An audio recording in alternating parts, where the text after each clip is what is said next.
Bae Club, we're back with another episode of the Salty Bae Club. I'm your host, Sara Grace, and I have literally no freaking clue where the first half of this year went.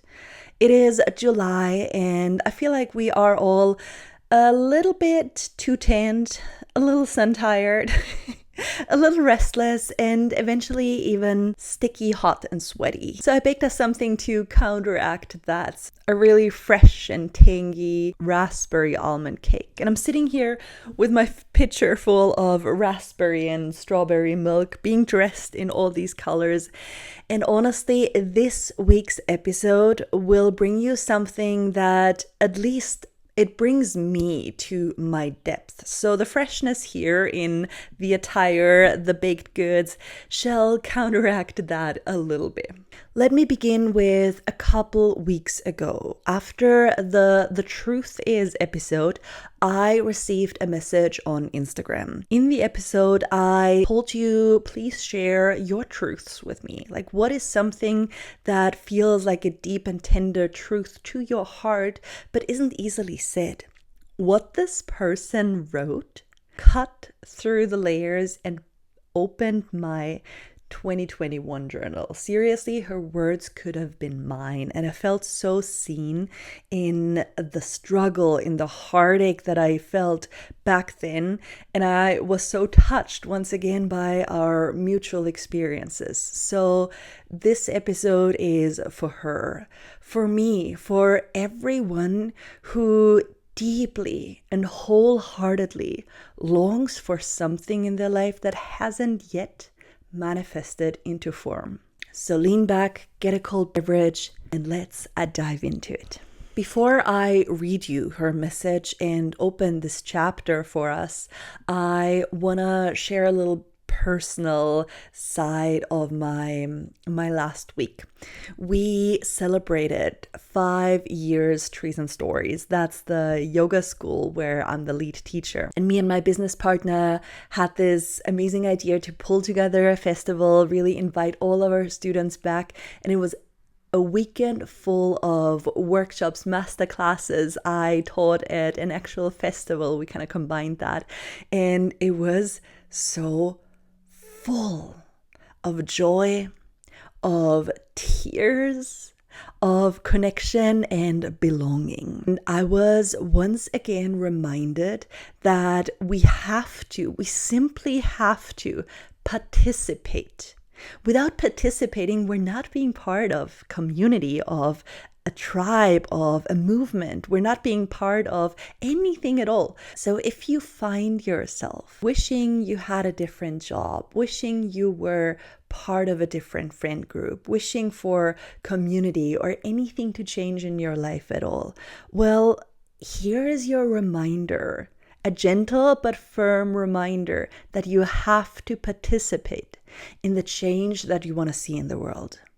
You have to take action in order for this change to manifest. And at that moment in time, I just want to give a little notion of love to my community, the community that actually shows up for each other, the community that participates with messages like the one that I got, the one that I'm going to read you in a little bit, or with the many, many of my students coming back from the most northern regions of Germany, from Switzerland, from all over Austria, just to celebrate with us for this weekend. Okay, here we go. I want to read you the message that I received.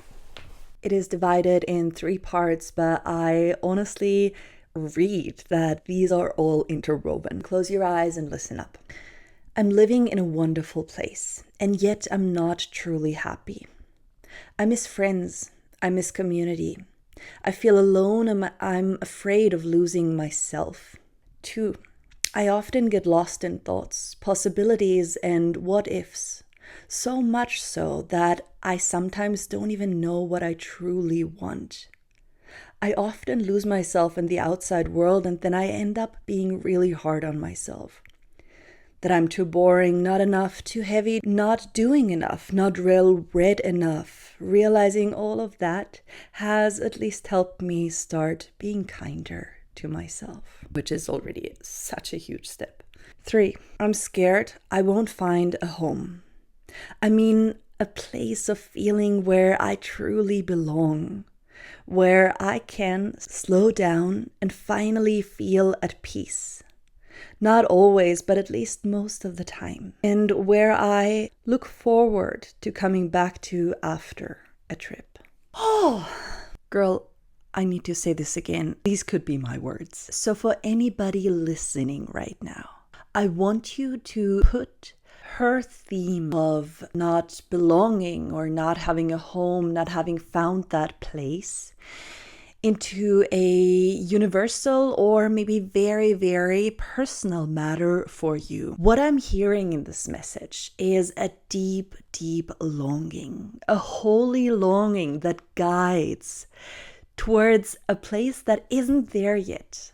And we all have those longings, but so few people are in touch with them. So few people actually notice the heartache of that there needs to be a change. The majority of people would rather stay comfortable than change anything, even though that change would bring them towards something they longed for with all their heart. But I know that I'm not talking to some of those people. I know that this crowd who's listening right here resonates with that sensation of the chest pounding and almost a heartache of that there is something that hasn't fully transmitted into form yet.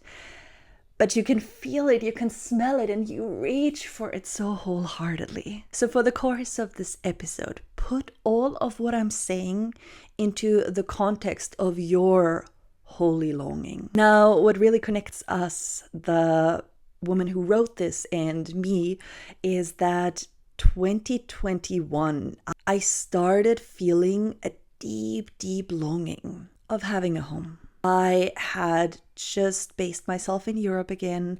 I was traveling in Turkey a lot. I wasn't fully sure where I wanted to base myself. So I basically wandered around. I didn't fully commit. I did sign a lease for an apartment, but I knew it wasn't my forever home. I did want to look for another lease in Turkey, but it didn't really happen. So there were a lot of attempts. Were they wholehearted attempts? I'm not very certain. But at that time, that was all I could do. And I felt so damn alone. I felt so unrooted, unstable. I got lost in so many minor things of life. I literally felt like I was swept away by my feelings again and again and again, and I just couldn't put my feet back on the floor. When such things happen to us and when we go through a big emotional transformation, it is really hard to grasp what's going on. I was kind of pulling through and I literally felt like I was in the washing machine. Like that is the best description that I can give you. My whole life felt like in the washing machine, and you cannot make a clear decision. You cannot really gaze towards a point and run towards that point because you're swept away. What happened was that I gradually lost faith in myself. I started distrusting my instincts, my decision making. After all, I didn't know what was good for me. I didn't know what was wrong or right because I was in that constant swirl. And that was so hard. It was so freaking hard.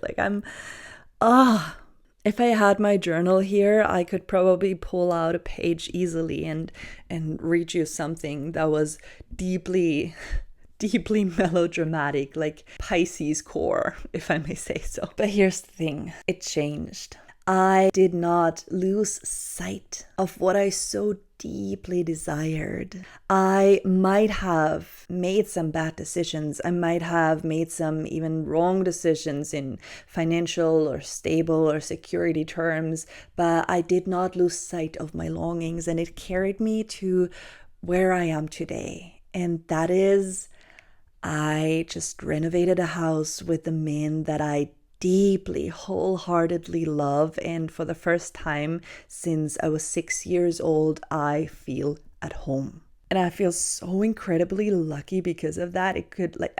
I'm tearing up. That is how privileged and lucky I feel because of where I am now. But I need you to know that just because I am 4 years ahead in the timeline of my own longing, that does not make me superior to you in any way at all. Do not put me on a pedestal. I am that person who struggles. I am that person who doubts. I am that person who longs and wishes and desires so deeply that it breaks my own heart. So I'm in no way different to you, whatever your longing may be. I also feel very fortunate that I have extremely good memory of feelings, meaning I can relate back to how I felt at a certain stage in my life really, really well. I still feel how that felt so well. I didn't cover that up. I didn't push that away. And I'm so grateful for that, because that is the exact thing that brings me in relation to you, and I mean all of you, because we share so many experiences. Now, what I can do is share what worked for me and give you a little bit of insight on what I think will bring you and carry you through this time of being in the unknown. I want to share one of my favorite quotes from one of my favorite novels. I might say that's my third or fourth favorite novel. Yeah, my third favorite novel by Sue Monk Kidd, The Book of Longings. That book really transformed my relationship to religion. That's a whole different story. I don't want to open that book now because that is huge. So this Book of Longings is about a woman called Anna. When she was young, she would receive a very special gift from her aunt. That gift was a bowl. She was instructed to carefully write the longing of her heart into this bowl. And a part of what she wrote stayed with me till this day. Anna wrote, "God bless the largeness inside me, no matter how I fear it." Just take that in again. God bless the largeness inside me, no matter how I fear it. I love this so much. I deeply believe that these longings, the desire of your heart, is something holy, something so sacred. When a wish, a desire is formed by the inside of your flesh, of your bone, then it is something that you are meant for. And it will come. It will come. And unfortunately, I don't have a timeline for you, but it will come if you long for it deeply enough. Then it is already on the way. And once again, I know that is so much easier said from my position where that had just fulfilled. But I need you to trust me in that. I need you to trust in your own faith. And keep longing, keep writing that into your singing bowls, keep journaling about it, keep it in your focus, keep your heart pointed in the direction of your longing, whatever that may be. And here's the tricky part. Once again, my experience, my humble suggestion, there's two very polar sides of the quest. On the one hand, like I said in the intro, you have to participate. You have to be the lead role in your own story. Main character energy, that's what you gotta bring forth for that second half of the year. Because if you don't change towards the direction that you want to go, well, you're gonna stay in that place. But, and I hear that very deeply in this message, you cannot change the place where you live every couple of months. Well, actually you can. I did that too for a while, and it was very adventurous, but also very tiring. If you feel like that could be part of your quest, do it, but set yourself a timeline. And I highly suggest, even though it might only be the basement of your mom, keep a base. You have to be courageous. You have to take a leap into the nothingness. And I know from personal experience how daring, how hard, how daunting that can feel. That is why so many people don't do it. I know this is a US study, but it's a very recent one from 2025 from Gallup. And it says that only